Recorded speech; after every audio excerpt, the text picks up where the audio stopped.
Shalom and welcome to Spirit and Truth, where Elohim is spirit, and those who worship him need to worship him in spirit and in truth.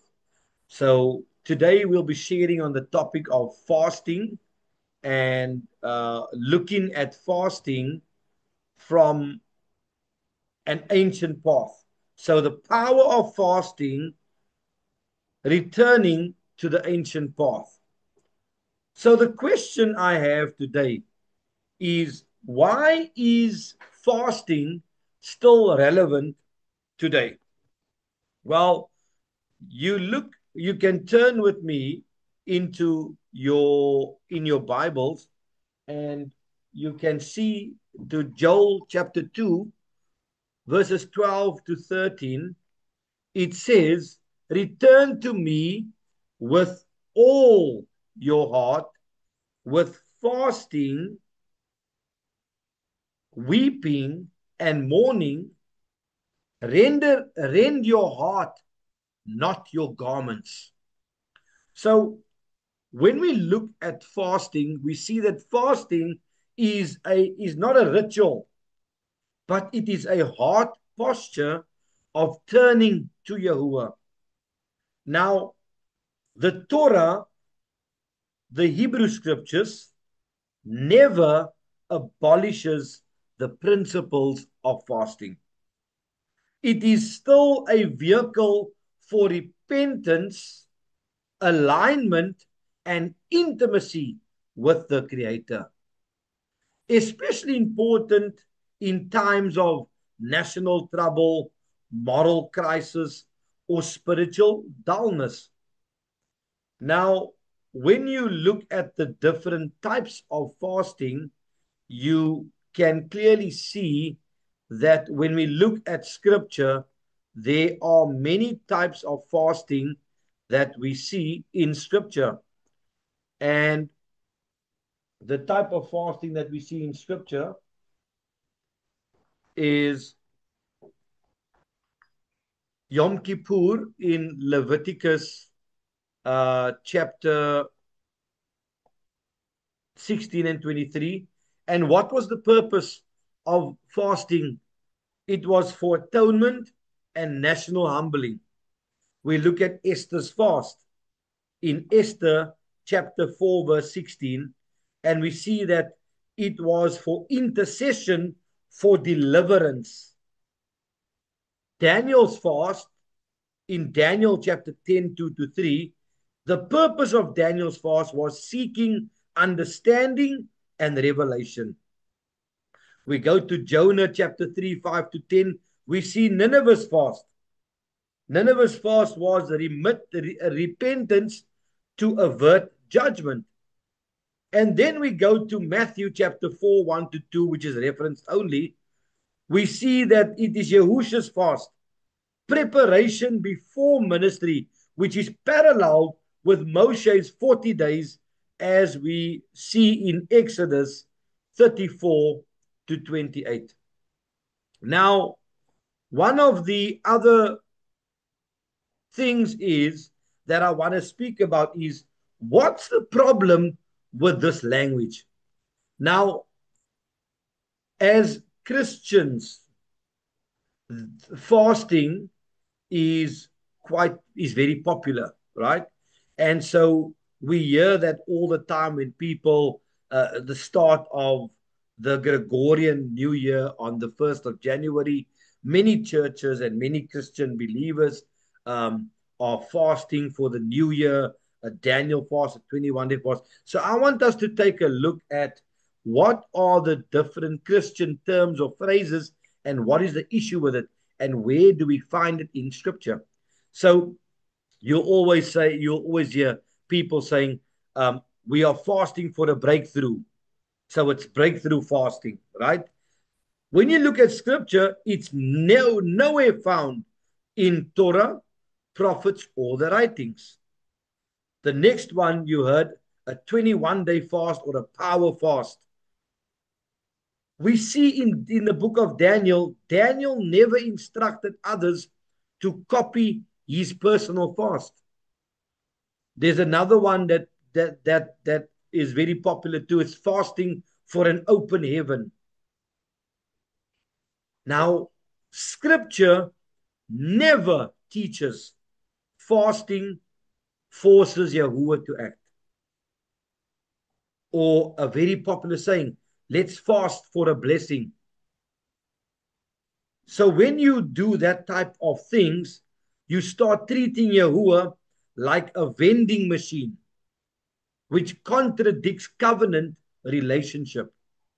Or warfare fasting, where we turn fasting into manipulation or weaponization.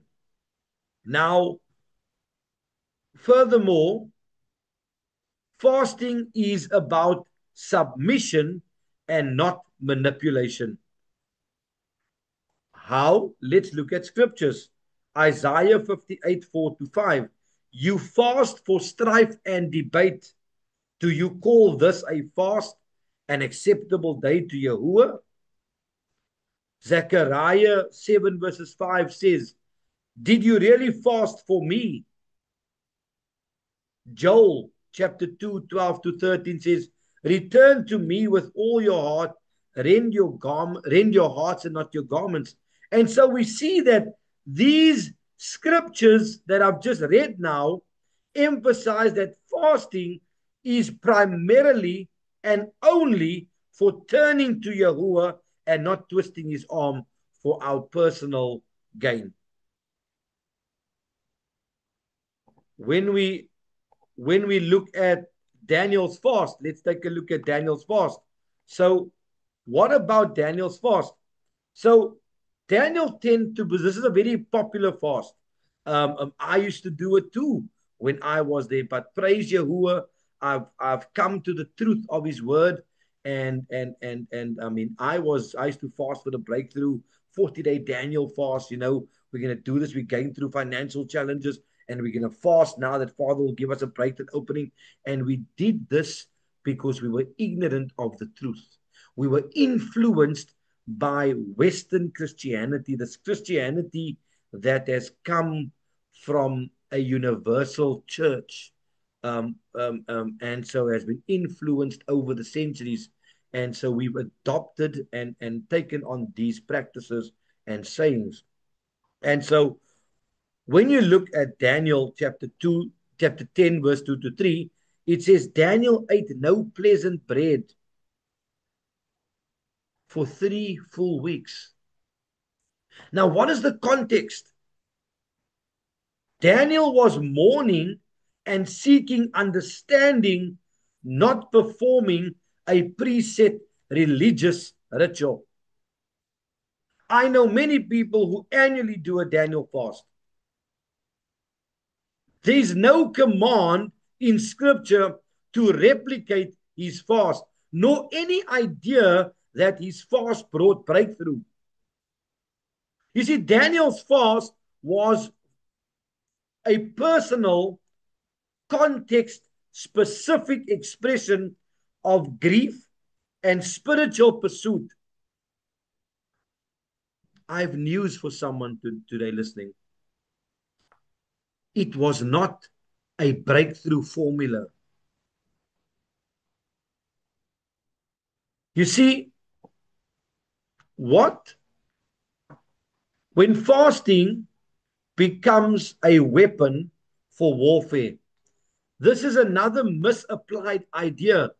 We're fasting for warfare, there's spiritual warfare. Some modern teachings today suggest that fasting empowers people to defeat demons, access realms, or take authority in spiritual battles.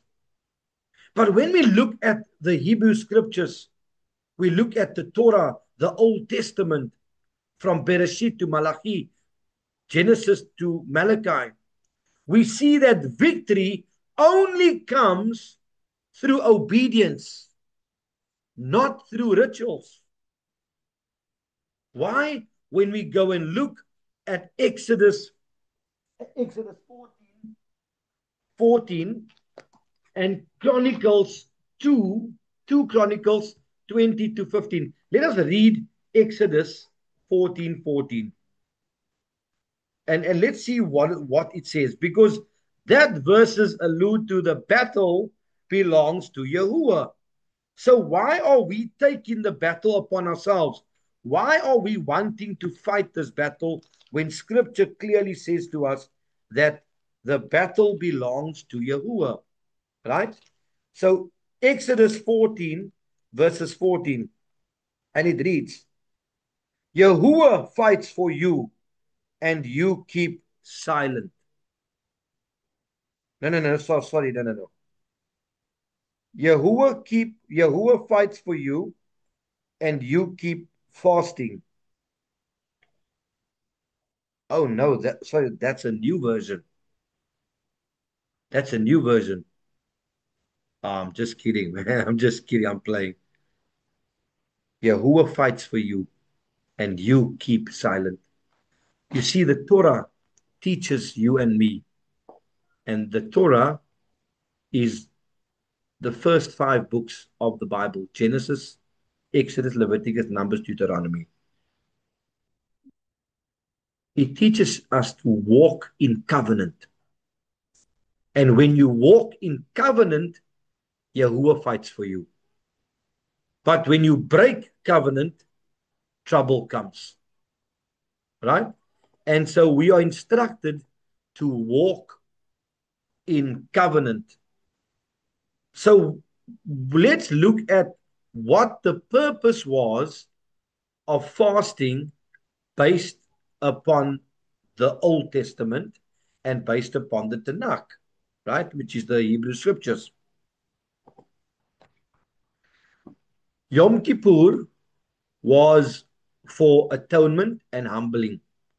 Nineveh, repentance to avoid judgment, as I said earlier. Esther was intercession for national survival. Ezra was seeking safe passage. Nehemiah was fasting in Nehemiah 1, grieving destruction of Jerusalem, right? And so we can see that these were the purpose of these fasts. These fasts were never about personal promotion, power, or formulas. They were always about humility, teshuva, returning, mourning, or interceding for others. Fasting is not how we fight to get what we want. It's how we surrender to what Yahuwah wants. It was never about that. You see, if your fasting is based on wanting something from Yahuwah rather than returning to Yahuwah, it's not biblical, but it's transactional. I'm going to say that again.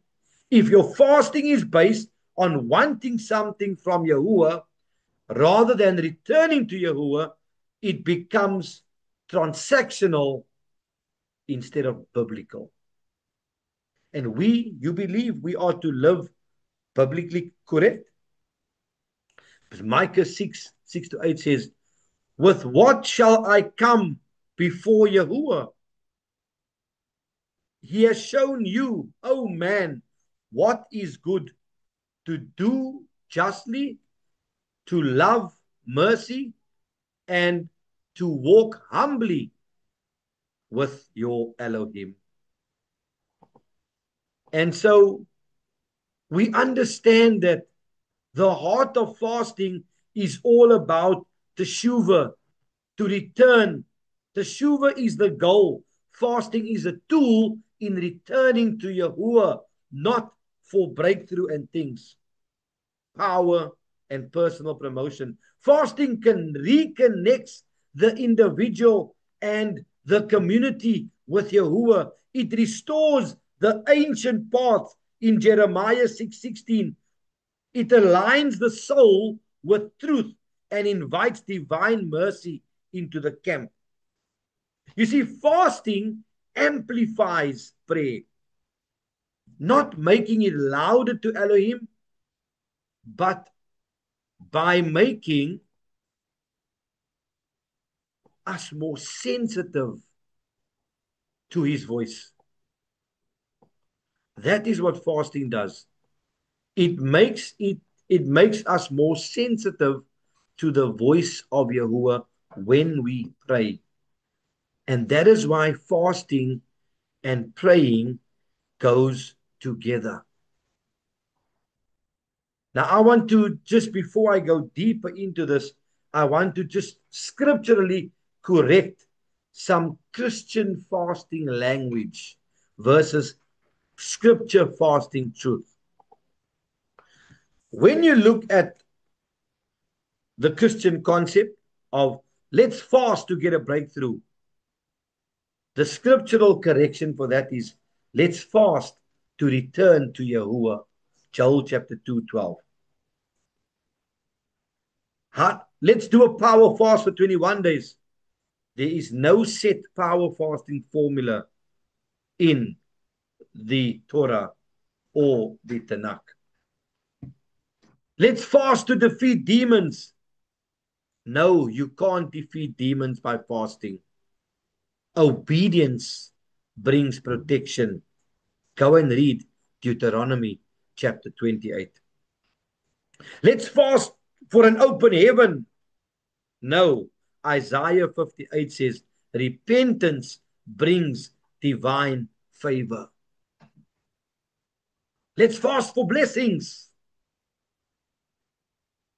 Scripture says blessings come from covenant faithfulness, from obedience, not from rituals. And so it's important, beloved, that we understand this. We understand that where fasting comes from. Because scripture teaches that fasting is to be a physical reflection of an inner desire to repent, reconcile, make restitution, mourn, be contrite, and seek Yahuwah through a sober self-assessment. Nowhere does scripture teach, and I'll say it again, that fasting as a means to earn Yahuwah's favor or activate his blessings. Because such fasting infers that our actions determine Yahuwah's actions. Fasting is not a magic formula for a blessing. To the contrary, those who fast in order to get something has entirely misunderstood the reasons for fasting. When you read Isaiah 57 verses 12, he now sets in motion via the mouth of Yahuwah. And it says, I will expose your righteousness and your deeds. They will not profit you. So when you go to Isaiah, you can turn with me to Isaiah 58. And you can actually, because many of us don't read the preceding verse. We just jump into the verse that is on hand and we start reading those scriptures and we think, okay, that's what it means. But when you actually have a look at Isaiah 57 verses 12, you can actually see that what it says, let me declare your righteousness and your works, for they do not profit you. The previous chapter ends with a sober declaration. There is no peace for the wicked, says my El. Now, this is now followed by a more detailed public declaration exposing the hypocrisy of the actions of idolatrous Israel, the house of Jacob. Right? And so when you look at Isaiah 58, we see that it says, cry aloud, do not spare, lift up your voice like a ram's horn. Declare to my people their transgression and the house of Yaakov their sins.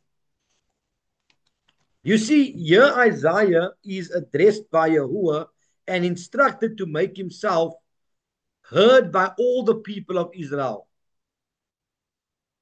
His declaration is to be like alarm sounded by the shofarot, which is a ram's horn. right? And the prophet Isaiah therefore stands to counter the drunken watchmen of Israel and their false leaders. How do I know that? Let us turn to Isaiah just two chapters before Isaiah 58. Isaiah 56, 10 to 12. It says, his watchmen are blind, all of them. They have not known. All of them are dumb dogs, unable to bark, dreaming, lying down, loving to slumber. And the dogs have a strong appetite. They never have enough. And they are shepherds. Exclamation mark. They have not known understanding. All of them look to their own way, everyone for his own gain from his own end. Come, let me bring wine and fill ourselves with strong drink, and tomorrow shall be as today, even much greater. What does the Bible say in Ezekiel 3:17? Son of man, I've appointed you as a watchman of the house of Israel. When you hear a word from my word, give them a warning from me. Like the prophet Ezekiel, those who was deported to Babylon in 597 CE, Isaiah is to be alert and to hold Israel accountable for her sinful, syncretic worship and hypocrisy. You see, many believers today who speak out as Isaiah was commanded to do are often labeled critical, unloving, lacking, lacking in grace, judgmental, hateful. Isaiah received the same response from the wicked ones of his generation. How sad is it to realize that those who speak out today to challenge the hypocrisy and the sin of this generation are most often criticized by the church, altogether the apostate church. The very same church apostate that passes judgment on various ethnic religious groups, everyone having its own judgment. You see, the word says, call out, read, proclaim, recite, cry aloud from within your throat. Now, the phrase that says there, from your throat, denotes a cry so loud and repeated so often in many locations that it actually makes your throat raw.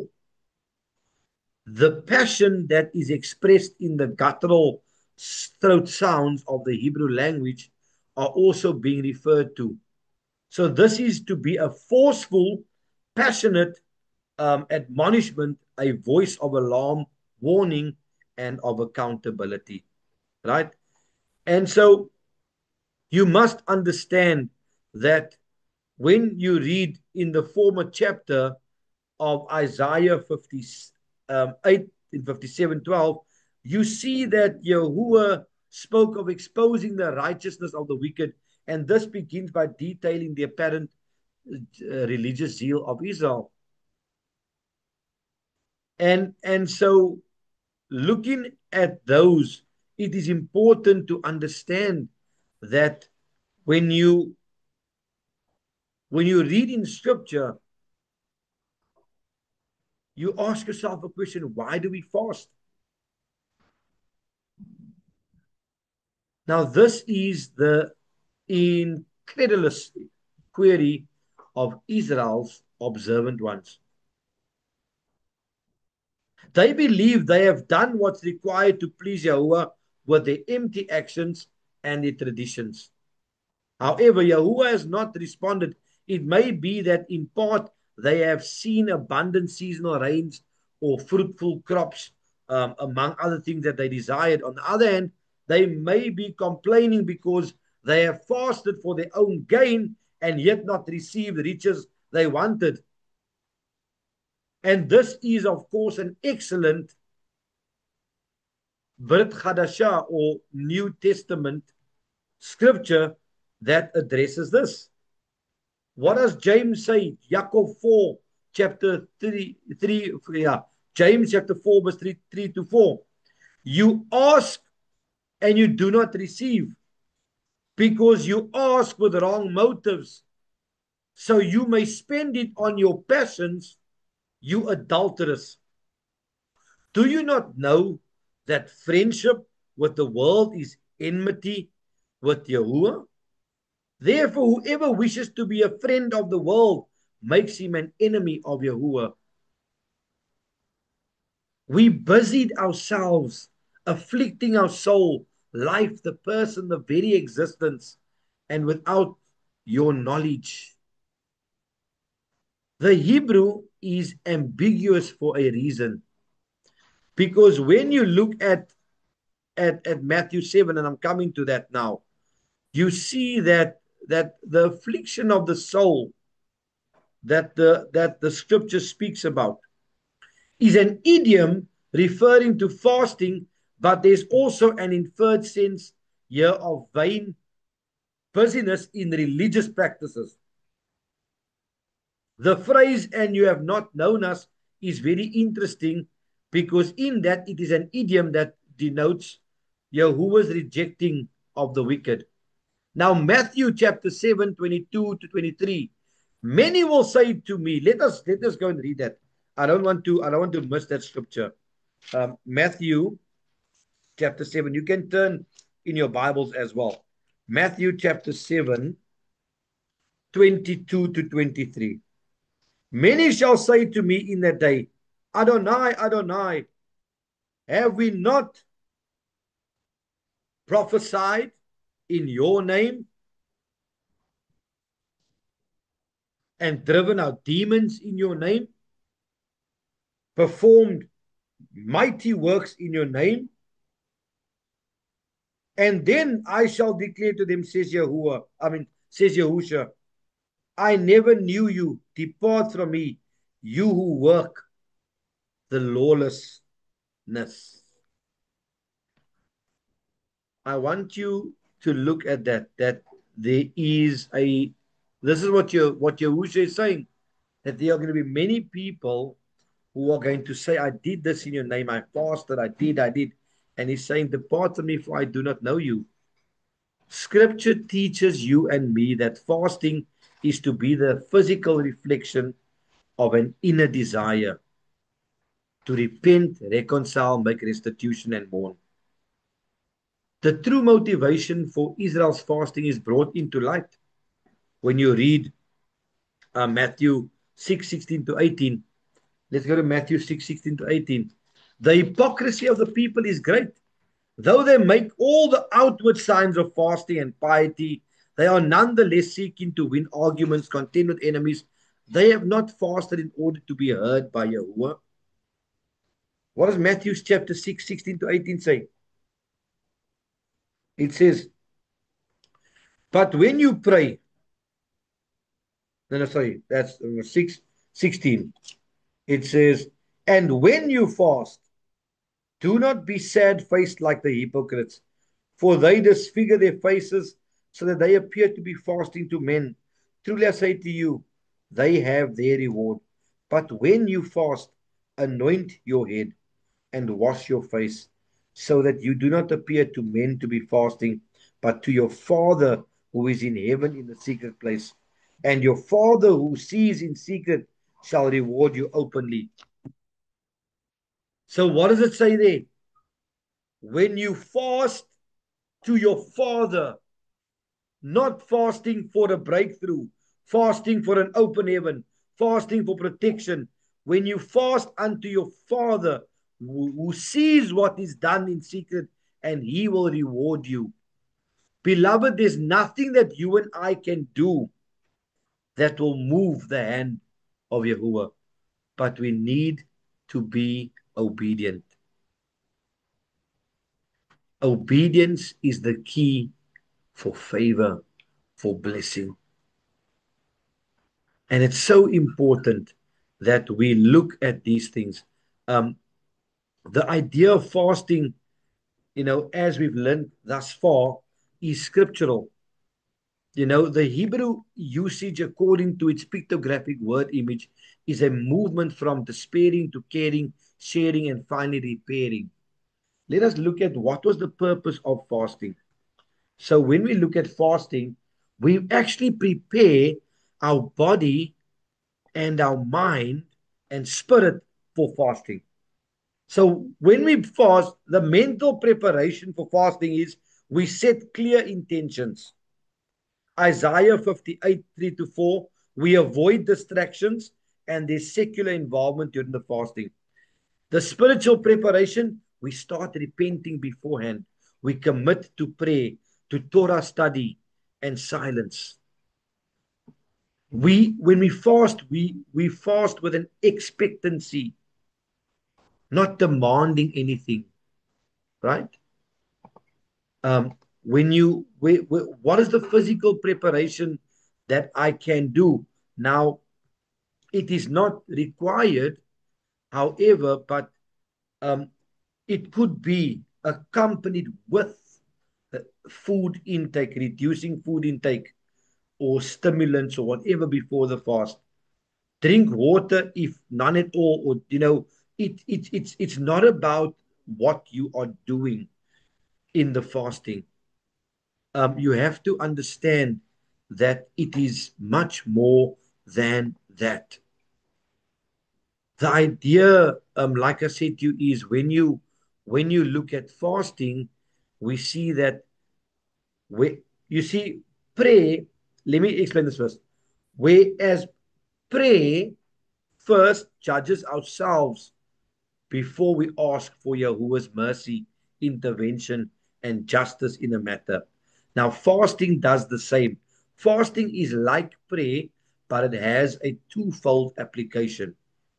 Fasting, when understood according to the scriptural Hebraic understanding, it describes the personal and corporate weight and the depth of our heartfelt feelings of regret, remorse, repentance, and compassion, even to the loss of appetite for mercy and justice for the oppressed, enslaved, hurting, and needy. Secondly, fasting conveys the gripping conviction that something must be done on our part, if at all possible, in spite of our weakness, to remedy this injustice by alleviating the oppression, removing the abusive situation, lifting up the fallen, providing essential care and healing, the brokenness by striving for freedom, restitution, and restoration.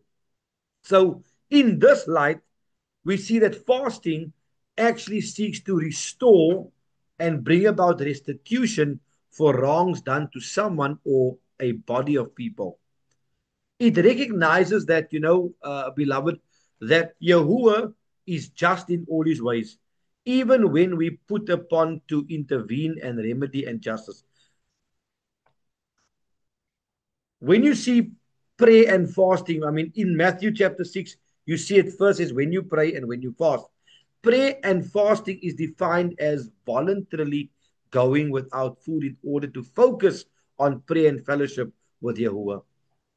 So if food is a distraction for you, then you could take that food and not eat it because it helps you to focus in prayer and fasting. It is when these two activities are combined and dedicated to Yahuwah's glory, that they reach their full effectiveness. You see, having a dedicated time to pray and fasting is not a way of manipulating Yahuwah into doing what we desire. Rather, it's just simply a forcing yourself to focus and rely on Yahuwah for strength, provision, and wisdom that you need and protection. Your blessings come because you obey his commandments. You obey his Torah. That is when the blessings flow. Why should you fast? What's the reason why we should fast? I said fasting is relevant for today, you know, but fasting was an expected discipline. This is why you prepare your mind, your body, your spirit because it was an it was an expected discipline in the Tanakh and the New Testament, the Brit Chadashah, because Moshe fasted for at least two recorded 40 days. Yahushua fasted 40 days and reminded his followers to fast. Fasting and prayer results in a more intimate relationship with Yahushua. Fasting is also a scriptural way to truly humble yourself in the sight of Yahuwah. When you go to Tehillim, Psalm 35, and you can read in Psalm 35 what it says. Psalm 35, verse 13, it says, "But when they were sick, I put on sackcloth. I humbled my being with fastings, and my prayer would return to my own bosom." King David said that fasting enables the Ruach HaKodesh to reveal your true spiritual condition, which results in brokenness, repentance, and a transformed life. Not for blessings, for breakthrough, for open heaven, for warfare. Fasting can transform your and my prayer life into a richer and more personal experience. Fasting can result in a personal revival in your own life and make you a channel of revival for others. What does Jeremiah 29, not 11? This is a very famous verse, but many don't read Jeremiah 29, 13 to 14. You see, Jeremiah 29, 13 to 14 says, "When you seek me with all your heart, I will be found by you." You see, when a man and a woman or a woman is willing to set aside the appetites of the body to concentrate on the work of praying, they are demonstrating they mean business, that they are seeking Yahuwah with all their heart. They're seeking him for direction. They're seeking him for guidance. They're seeking him for their purpose for their life. Denying yourself food to focus on Yahuwah and his program also goes further to show humility. That is why fasting is equivalent to the phrase to humble oneself before Yahuwah. Because when a person is really humble himself or herself, right, you see that there will be times when they will abstain from the enjoyment of food or an activity to continue concentration and focus on that which is important to Yahuwah. Now let's look at the Brit Chadashah. Is fasting required or is it recommended? So when Yahushua spoke about things, he didn't say if you fast, but he said when you fast. In Matthew 6:16. Now our Mashiach assumes that believers will fast because we follow what he done. And from the rest of the books in the Brit Chadashah, the New Testament, we know that they did. The word of Yahuwah does not specifically command believers to spend time in prayer and fasting. At the same time, prayer and fasting is definitely something is something that we should be doing and focus our thoughts on to gain a deeper fellowship with Yahuwah. That is why we fast. You see, there once was an inappropriate time for fasting, though, when our Mashiach was here on earth. Now, during that time, Yahushua's disciples never fasted. And that seemed unusual to religious leaders and John the Baptist's friends. Because, like I said to you, fasting was like a way in the Tanakh to reconcile you. So it was a common practice. Fasting is not a New Testament concept. It's an Old Testament concept that Yahushua brought the Torah. The Old Testament is not done away with. Every word in that book is relevant for every believer in Yahushua. You see, the word says in Matthew 9:14 to 15, then the followers of John came to Yahushua and said, why do we and the Pharisees often fast for a certain time, but your followers don't? And Yahusha answered, I love this. The friends of the bridegroom are not sad while he is with them, but the time will come when the bridegroom will be taken from them and they will fast. So the bridegroom was with them. So by taking our eyes off the things of this world through prayer and scriptural fasting, we can better focus on Yahusha. So when you fast, do not look somber or like hypocrites, disfiguring their faces, as Yahusha said in Matthew 6. We need to be careful to avoid pitfalls of legalism like the Pharisees had done, which was to prescribe certain set times for fasting, twice a week on a Wednesday and Friday. Some believe a particular day of fasting was commanded in scripture only once, on the Day of Atonement. I do not believe the commandment about the Day of Atonement has to do with fasting, even though it very well could. If you feel called to do so, then by all means do that. But the command to afflict your soul is more of a spiritual affliction than a physical affliction. So, and as I mentioned, the types of fasting that I've already mentioned, and so you can variously go through. But the question is, and this is what we want to deal with now, we're coming to a close, is when should a believer fast? We know that it is getting the mind, the body, and the spirit, right? Physically prepared. But when should a believer fast? When we feel the Ruach of Yahuwah leading us to fast. Now, the occasion for fasting is a totally voluntary decision. Some of the specific times when people in Scripture fasted are, I will share it in Scripture now. You can see in 1 Samuel 24, but I'll share with you some more now. But basically, what we can say is a believer may decide to fast whenever there is a spiritual concern or a struggle in his or her life. Did you hear me correctly?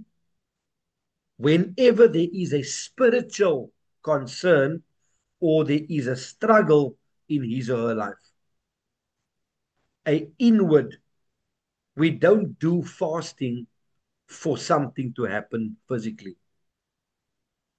Of course, there may be times when those in authority over us proclaim a fast. So if you belong to a fellowship and the shepherd says we're going to fast, and to do introspection and all of these things, whichever, as long as the fast is scripturally aligned, as was done by King Saul and King Jehoshaphat in 2 Chronicles 23. But normally and ultimately, that decision is solely between you and Yahuwah. Now, in scripture, fasting often occurs as something you do while carrying on your daily activities. Yahusha pictures a situation in which believers are among other people going about their normal duties and activities. In fact, soldiers involved in the activity of warfare sometimes fasted. 1 Samuel 14:24, as well as sailors on the ship with Paul in the book of Acts 27, 27 verses 33. Let's read what that says. 27, Acts 27, verses 33. And it says, and when day was about to come, Shaul urged them all to take food, saying, today is the 14th day. You have continued without food and have eaten naught. Now, there is a certain sense in which fasting, even in the midst of your daily activities, become a constant prayer to Yahuwah, and in the actual experience of fasting, a periodic hunger pain can become a good reminder to send up a short prayer for which you're fasting. So again, food is not the required one, but it can also help you to focus on the fasting, to pray as well. So what a marvelous freedom do we have as that Yahuwah gives us in the area of fasting. Yahusha assumes that we will fast as believers, yet he leaves the choice of when to fast, the length of our fast, and the decision how we will spend our time while fasting completely up to us. Yahusha would have told us, I would like you to fast like Daniel. I would like you to fast like Esther or like Jonah or like Nineveh. We cannot fast and pray expecting Yahuwah to barak, to bless us when there is known sin in our lives.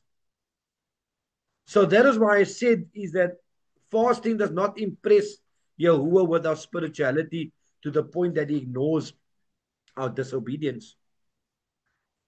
What did the word say? You are children of disobedience when you do not perform the commandments of Yahuwah. On the contrary, genuine fasting will always cause us to examine our hearts to make sure everything is right with him. Beloved, we fast so that we can fix ourselves. And when we fix ourselves and we walk upright before Yahuwah, following his commands, doing the Torah, following the feasts, following Shabbat, do what is required in the Torah, he says, I will bless you. I will cause my favor to be upon you.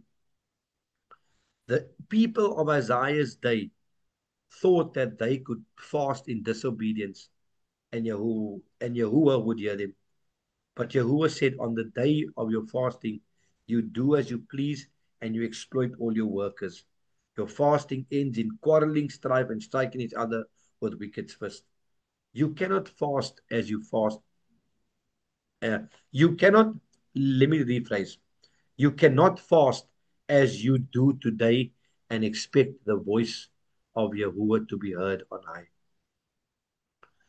And so, as I mentioned, your fasting is for mourning, repentance, confessions of sin. Right? We see fasting is connected with mourning. 1 Samuel 31:13, 1 Chronicles 10 verses 12, 2 Samuel 1 verses 12, 2 Samuel 3 verse 35. In these situations, fasting showed the sorrow that the people felt over the loss of someone. Yahuwah used in their lives, right? So in fact, the custom of fasting and mourning was considered normal behavior among the Israelites. That's why the servants of David were so astonished when David got up and ate following the death of his son. David's servant said to him, why are you doing this when the baby was still alive? You refused to eat and you cried. Now that the baby is dead, you get up and eat food. 2 Samuel 12:31. When someone experiences a loss of a close friend or relative, they usually don't feel like eating. You lose your appetite. And this is normal, a natural reaction in the initial stages of grief. It is a perfectly good reason to fast.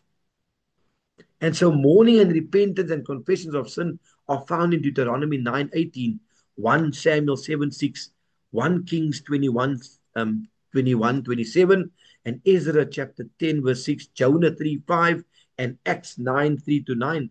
You see, when people wish to demonstrate that they were serious about repenting from their sin, they fasted. So our willingness to sacrifice shows the depth of our commitment. And in this case, fasting is a perfect picture or a perfect picture of us saying to Yahuwah, I care more about getting right with you than I do about even my own life. So a good occasion for fasting is when you are truly grieving over our sins. There are occasions when death or danger threaten us, we see from the scripture that it is certainly inappropriate to employ fasting as a means to receive Yahuwah's protection during these times. When Ezra was carrying a large consignment of gold, remember this, and silver to the temple in Jerusalem along a route infested with bandits, he records, I proclaimed a fast that we might humble ourselves before our Elohim. Yahuwah, to seek from him a straight way for ourselves, our children, and all our goods. Ezra chapter 8, 21 to 23 and 31. Other examples of fasting for protection are found in Jeremiah 36 and Esther 4:3. So let me show you. Fasting helps us find Yahuwah's will. If we expect Yahuwah to reveal his direction for our lives, we must put him first. And often this means putting aside the fulfillment of the physical appetite so that we can focus on our attention all on him. Now, we fast. We also find in 2 Chronicles 20, verses 1 to 30, where fasting was done for direction. Right? Remember, I said that you seek Yahuwah, that means seeking him for direction. So when you seek him diligently through fasting, you seek him for direction for the purposes of Yahuwah to reign in your life. Right? And so we see that King Jehoshaphat, the king of Yehuda, proclaimed a fast for the whole nation, and they asked Yahuwah what they should do. They didn't ask him for the breakthrough. They asked him for direction. Yahuwah heard their prayer and their fast and gave the people prophetic direction through one of the choir members. Yahuwah told them what to do. Acts chapter 13 verse 2 is another example of direction given by Yahuwah during a fast. Here we find the leaders of the believers of Antioch worshipping and fasting. The Ruach HaKodesh used this occasion to tell the leaders to choose Paul and Barnabas from among their group and send them out to spread the message of Mashiach among the Gentiles. So fasting is one of the ways that you and I will seek Yahuwah's guidance and direction in our lives. We see that there are another two examples that I want to quickly share before we end off of fasting on behalf of those who are sick or sickness. Psalm 35:13, 2 Samuel 12:15 to 30. Both of these examples come from the life of David. David says, yet when they were sick, I put on clothes of sadness and showed my sorrow by going without food. David saw fasting as a way to ask Yahuwah for physical healing in the lives of others. It wasn't for personal gain. You see, the special revelation of this is the final occasion for fasting is for special revelation. If there's something that you need revelation on, Father, to show you, fasting is the vehicle that can help you. Exceptional insights from Yahuwah were sometimes given to prophets and others during periods of fasting. Daniel sought Yahuwah with fasting to ask Yahuwah to fulfill his promise to restore Jerusalem. Daniel 9, 9 to 18, Jeremiah 29, 10 to 13. He received through the angel Gabriel a wonderful unfolding of Yahuwah's plan for Israel. That's what he was fasting for. So if we sought Yahuwah in vain for the fulfillment of some promise, it could be that he's actually waiting for us to humble ourselves by fasting and seek him as Daniel did so that he can reveal himself to you. Other examples of prophetic revelation during times of fasting are found in Exodus 34:28, Deuteronomy 9, 9 to 18, Daniel 10, 1 to 3, where Yahuwah decided to speak to these men while they were in the midst of a fast. For those seeking prophetic guidance or revelation today, Yahuwah may also use the occasion of fasting to speak to you in a very unique way. So if you're desiring direction, someone is sick that you were trusting for healing, you can afflict your soul. When you're looking for spiritual direction, this is important. And so, as I mentioned, is that there are preparation for this special time, the mind, the body, and the soul, physical, mental, and spiritual preparation. And so King David said, "Come and hear, all of you, reverence Jehovah, and I will tell you what he did for me. For I cried to him for help with praises ready on my tongue. He would not have listened if I had not confessed my sins. But he listened. He heard my prayer. He paid attention to it. And so, another great way to prepare for your fast is to practice what I call spiritual breathing. This concept is simple. Like physical breathing, spiritual breathing is a process of exhaling the impure and inhaling the pure kadosh. If you knowingly sin, breathe spiritually to restore the fullness of Yahuwah's Ruach Kodesh in your life. You exhale by confessing your sins. And immediately when you become aware of them, you inhale by inviting the Ruach HaKodesh to retake control of your life as an act of faith. Trust Him to empower you. And so this is important. And so when you do fast, I do advise you to drink plenty of fluids, right? And so there are many ways that you can fast. When it comes to making your final decision about what type of fast it is right for you, the best advice that I can give you is to follow the leading of the Ruach HaKodesh that will guide your heart and mind to what is the best for you. Remember, the most important consideration in fasting is your motive. Why are you fasting? So, Father will guide you with food, without food, depends. The Spirit will guide you. So, I trust that you have been blessed by this teaching and that um, you will truly, it has truly brought about a revelation of what true scriptural fasting is, in your life, and that you can share this, um, uh, uh, um, with others, uh, that they are able to open the eyes, that they know that we are not fasting for a breakthrough, we are not fasting for things, but um, we are fasting so that Yahuwah can change us, that Yahuwah can reshape us, that revival will come through that. And so I want to say to you, no matter where you are right now, whether you're on the mountain or in the valley, Yahuwah sees you. He has not forgotten you. He has not done away with your story. Every trial is shaping you. Every delay has purpose. And every prayer you've whispered has been heard. Keep walking. Keep trusting. What you sow in tears, you will reap in joy. Be obedient to Yahuwah. Follow his commands. Follow his Torah. Come back, beloved, Jeremiah 6:16. Come back to the ancient ways. His plans for you are greater than your present struggle. He is faithful to complete the very good work he began in you.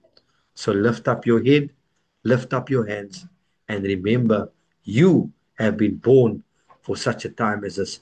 You are not alone. You are not forsaken. You are chosen. You are chosen for such a time as this. Shalom.